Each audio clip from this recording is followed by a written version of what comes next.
In 701 BC, the Neo-Assyrian Empire, the dominant military force of the ancient world, marched into the Levant. By combining the biblical account in Isaiah 36 with secular Assyrian records, specifically the surviving historical prisms of King Sennacherib, we can reconstruct the exact mechanics of the siege and the psychological pressure applied to Jerusalem. Isaiah chapter 36 verse 1 states that, in the 14th year of King Hezekiah, Sennacherib king of Assyria came up against all the defenced cities of Judah and took them. That single biblical verse summarizes a massive regional conquest. This stone prism contains Sennacherib's own Annals. In the text, he claims to have laid siege to 46 of Hezekiah's strong cities, driving out over 200,000 people as booty. The biblical summary aligns with this precise military data, setting the physical stage for the siege of Jerusalem. Before the Assyrian forces surrounded the capital, Hezekiah attempted to avoid conflict entirely through financial submission. The historian Josephus details this in his Antiquities of the Jews, noting that Hezekiah promised to submit and pay a heavy tribute of 300 talents of silver and 30 talents of gold.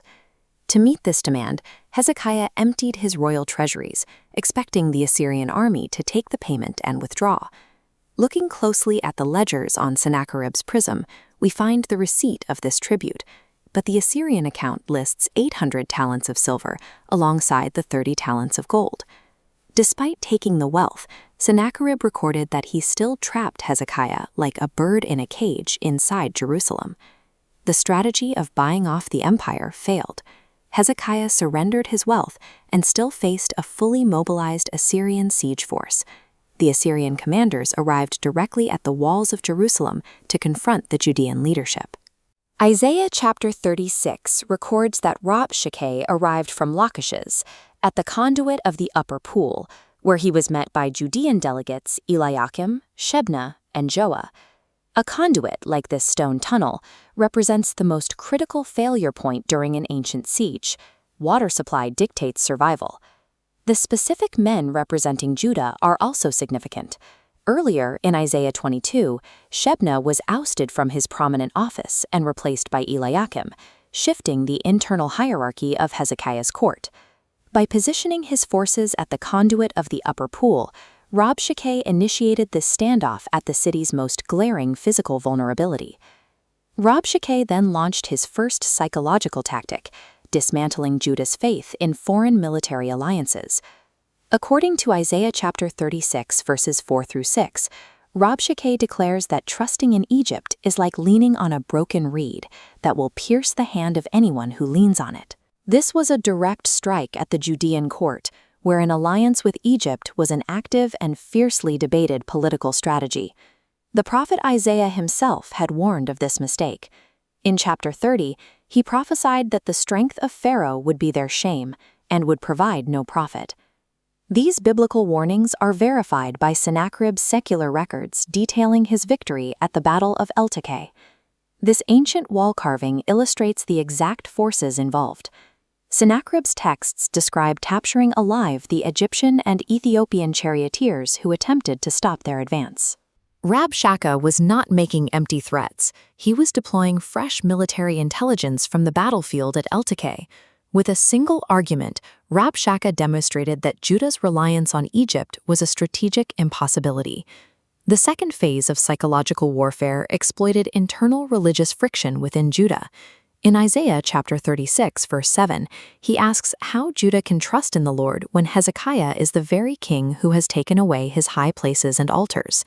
To understand this, we have to look at Hezekiah's recent reforms. The king had centralized all worship to Jerusalem and dismantled local provincial altars across the countryside. Rabshakeh frames Hezekiah's reform as an insult to God. His goal is to sow doubt among the rural Judeans who had recently lost their local places of worship. The Assyrian intelligence apparatus accurately mapped Judah's internal domestic disputes and used them to fracture the defenders' morale. Hearing this rhetoric caused immediate panic among the Judean officials. Isaiah chapter 36, verses 11 through 13, detail the Judeans pleading with Rabshakeh to speak in the Assyrian language. Instead, Rabshakeh loudly refuses, choosing to shout in the Jews' language. In the ancient Near East, speaking Assyrian, or Aramaic, was the standard linguistic protocol for international negotiation between elites. By deliberately switching languages, Rabshakeh bypassed diplomatic norms to speak directly to the soldiers listening from the ramparts. This linguistic shift abandoned formal negotiation in favor of a targeted attempt to incite a mass mutiny among the defenders. Rabshakeh then delivers his final argument, the absolute supremacy of the Assyrian military machine. Isaiah chapter 36, verses 14 through 20 record his threat. He asks where the gods of Hamath, Arphad, and Samaria are, insisting that Yahweh is equally incapable of delivering Jerusalem.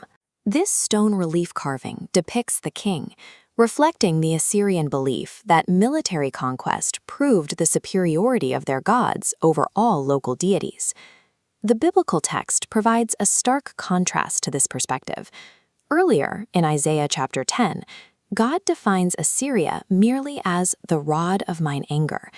They are a tool of divine judgment, subordinate to God's sovereign will despite their imperial pride. The standoff at the wall is a collision between Assyrian propaganda and the biblical claim of Yahweh's sovereign historical design. The immediate aftermath of Rabshakeh's speech left the Judean delegation devastated. Isaiah chapter 36, verses 21 and 22 conclude with the paralyzing silence of the people on the wall. The Judean officials returned to Hezekiah with their clothes rent in despair. When we align the Assyrian Annals with the biblical text, we see a complete historical picture. The records agree on the devastation of Judah, the financial tribute, the failure of the Egyptian military, and the entrapment of Jerusalem.